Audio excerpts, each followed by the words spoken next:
As you can see from the video here, I've actually got my rotary attachment loaded into this BD300. A couple of things about the Trotec rotary attachment before we go on. In this example, I'm going to be using cones. I typically find the cones are better than the rollers for doing mugs like this with handles. We do sell a roller system, but again, I do like the cone system better. You notice I've got a cone here, and then I've got an inverted cone style right here. So basically my front of my glass will go here and my back of my glass will go right here. This is my quick release here to allow me to slide back and forth to adjust for the different lengths of the glass. You'll notice here I've got a height adjustment, so I can loosen this off and I can raise this up and down. This allows me to adjust for some tapers in glass. I can also do the same thing on this side here. And again, this will come up and down. So again, I can not only can I have some back adjustment where I can actually adjust the angle this way, I also have a little bit of adjustment here for the back and front sides of the actual glass itself. All we're going to do here is place the glass in the holder. Bring it in here. You'll notice I got a bit of a spring here, so I have a quick release here. Basically what I'm going to do is I'm going to place this in here. Now, the first thing you want to do when you're doing a handled mug is, again, especially if we're doing both sides, is you want to make sure that you can traverse all the way around. I've got the machine in a suspend mode here, which makes it easy for me, which unlocks the motors, and allows me to spin all the way around so I can actually see if I can get by. And you notice here, I'm getting right by here. And we can get through here. Now, the thing to remember about this is that the higher that I raise these up, the less diameter I have to work with the glass. So normally 4 or 5 inch diameter glasses are good, but again, it really depends on how big this handle is. If you've got a mug with a really large handle and you need a fair bit of clearance here, you're going to need to raise this up a lot. And if you raise this up, then basically what's going to happen is you're going to lose some diameter on your glass. But most of the time I don't really have any problems. So anytime I need to clear this, I'm going to loosen these two off here and I'm going to bring this up. If I want less clearance, then I can bring this down. And again, here you can see I've got enough clearance here. I can get by the actual base of the actual rotary attachment here. But if I needed to get more height, again, I can just raise this up. If I've got too much height, it's really not that big of a deal. What I really don't want to do is come around here and then hit this, because if I hit this, then I'm going to ruin the logo that I'm working with. You can see I've got my job set up here. On my coffee mug, I'm going to put 2 different logos. For this case, I'm going to basically send over 2 different logos. One is on one page and one is on the other page. There's something I just want to go through as a check. This is something that you need to make sure before you send over to the rotary attachment. I'm just going to send over the one logo and I'm just going to run through a quick check here with you. If I'm going to go to File Print, you'll notice that my page is 1.1 by 1.5. I'm going to go to my preference setting. I'm going to say the current page first. I'm going to go to preference setting. I'm going to type in 1.1 by 1.5. And you'll notice here that I'm not going to have the rotary attachment on. I'm going to leave that off. I'm going to 500 DPI, order dithering. Again, all this is basically what I want to have set up. I'm just going to do my setup here for my powers. And I'm going to go in here and we're going to skip the red. And we're going to go engrave. I've got a 80 watt Speedy 300 here. I'm going to leave my power at 100 and I'm going to put my speed down around 90. This machine's running at 140 inches a second with a 5G motor, so the overshoot is very, very small and it's very quick for its ramp up speed. So I'm going to get pretty good speed here. I can't go to 100%. I like to give this a little bit extra burn when I'm using the mask. So I'm going to leave these settings here. If I wanted to, I could come over here and make a glass setup. But for this instance, I'm not really going to worry about that. I'm going to say OK. And I'm going to click the OK button here. And you notice my job is ready to go over. And notice how my layout is perfect. And I'm going to say File Print. And the job's gone over to Job Control. Now what you want to do when you want to put the rotary attachment on is we're going to go to Settings, Options, Accessories. I'm going to say Rotary Attachment. I've got my diameter in here, which in this case is 3.65. I'm going to put my homing position here to return to start position. I don't want it to go back to the 0 top left-hand corner, and I don't want it to finish where it stops. I want it to go back to the original start position. Very important when we're doing multiple jobs here when we're using the red dot pointer for lineup. I'm going to say OK. Rotary attachment is now active because I have a rotary attachment logo here. This does not indicate the layout of the rotary. It's just giving us a visual to let us know that the rotary attachment is active. So don't look at this and say, hey, my rotary attachment's in the wrong way. This is just here for a visual layout. This is telling you that the rotary is working. So now if I take my job and I drag out to my logo here, and let's just zoom in on this. Now I'm in the position of my logo. Now you notice that the top of my logo is on the left here. If you look at my glass in the right window here, you'll notice that my glass is actually facing the other way. So if I was to engrave this logo right now, it actually would be upside down. Okay, so this is very important to remember that when you're using this technique, that we make sure that we're going to be engraving properly on our glass so that it's not upside down. So I'm going to get rid of this one. We can't use this job here. We're going to delete it. And we're going to go back to Corel. And I'm going to take this job here and I'm going to rotate this 180 so that it's upside down. Put this in the middle here. And I'm going to go to page 2 and I need to do the same thing for it. So it's going to go to 180, so it's upside down. Say OK. Now when I go File, Print,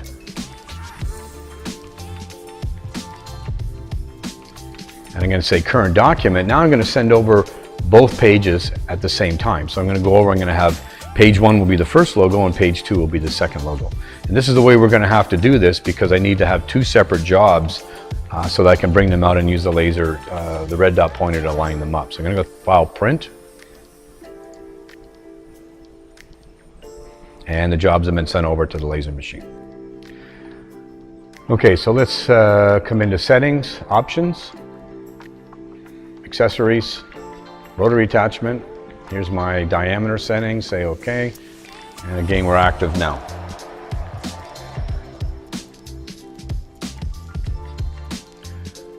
So what we want to do is, here's my first job over here on the right side.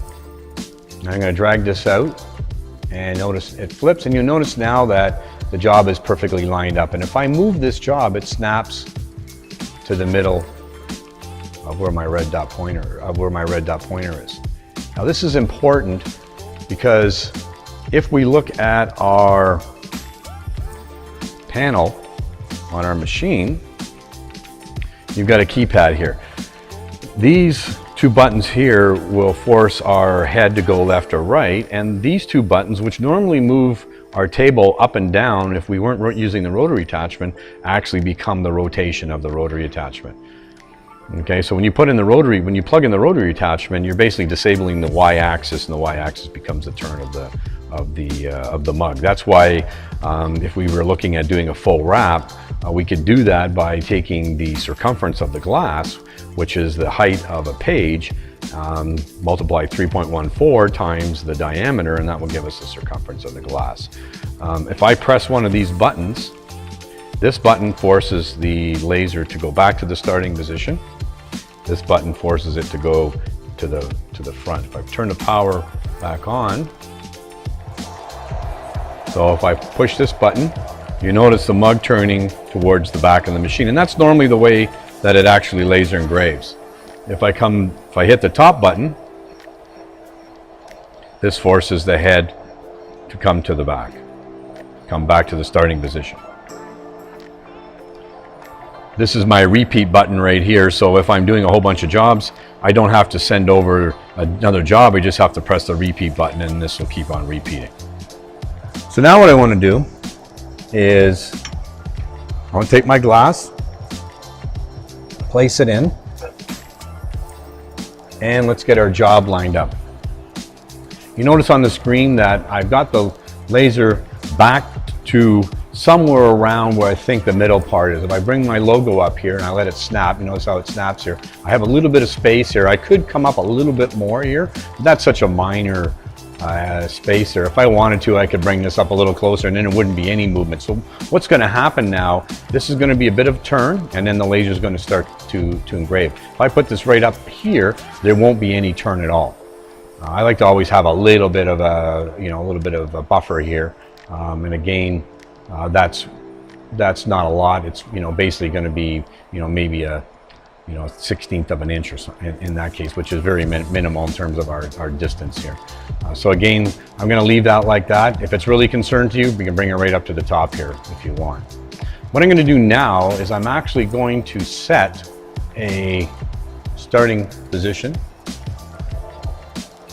to my head. And I'm going to go to plate and I'm going to say marker to laser. And you notice that I've got a little red dot, little red square here. That's marking the middle position and that marks my starting point. I like to do this just in case there's a mistake. It also, what's going to happen is if I'm bringing different logos in, I can actually snap to that red square because that becomes a temporary home position. And what's most important is that I can save this job for another day. So if I'm doing this glass all the time, once I get the setup going, I can leave the actual setup and then I can bring different logos in and just have them snap to the red squares here. So very important that we do that. So because what has to happen now is I have to set up the next side of my glass. Now what I'm going to do is I'm going to turn my glass and I want to pull this back a little bit. And I want to line up here with the red dot pointer.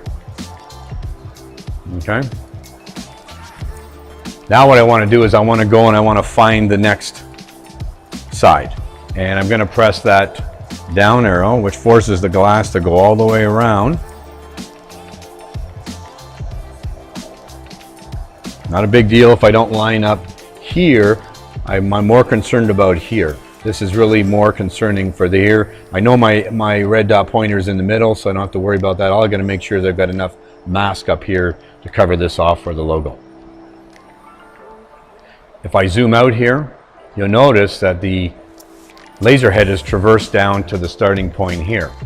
So what I can do now is I can grab my second logo and I can drag it out here and it turns. So now it's engraving the right way too, and I can snap it right here.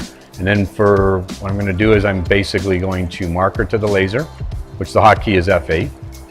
And now I've got a little red square here too.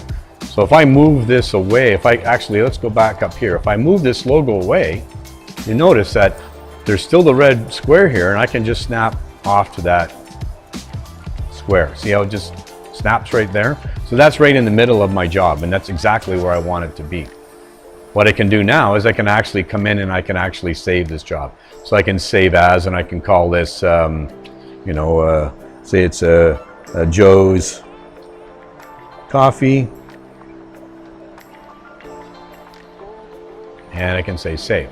Now, the nice thing about that is that now I can pull this job up. It will be saved with the two logos. I don't necessarily have to save it with the two logos, but I like to save it because what ends up happening if I'm using this job again down the road, I want to leave at least one logo here so that the rotary attachment's always active and then I can just drag in the jobs. Now all I need to do is send the job over and we can start laser engraving.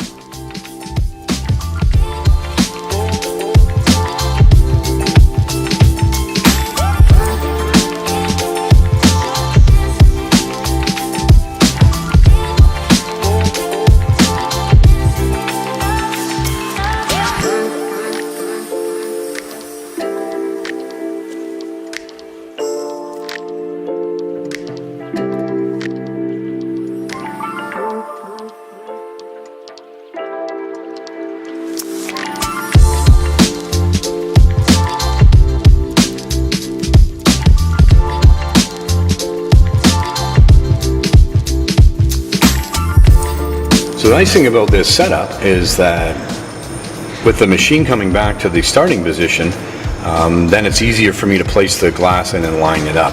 I don't want the laser head to go back to the top left-hand corner. And you can see that's happened right here. You can see that I've got the laser head starting now in the middle of the logo. So now when I want to put in another glass, all I need to do is to take the glass out, place it in, and I can pull this left stop back a little bit, and then I can turn the glass till I get it lined up. Okay? It's very important that I get my orientation this way. I'm not too worried about it this way, because if I'm off a little bit, the red dot pointer is where it's supposed to be in the middle, going this way. What I'm worried about is that the glass is lined up going this way around the round side. I just need to make sure I've got enough wrap here so that my logo doesn't half engrave here and half engrave off the wrap. So that's really the only consideration. So the black dot is more critical for this, not so much this. Okay, so make sure you've got it set up. So again, like I said, pull this out, pull this back in again, get this set up, pull this back a little bit, line our dot up, and then we're ready to go. Very important for us to do this. This gives us very good consistency, gives us good repeatability on our job, and cuts down on the amount of wasted glass that we get because maybe we didn't get it lined up properly. So a little bit of extra work that has to be done at the beginning, but it saves us a lot of time, and it reduces the amount of wastage.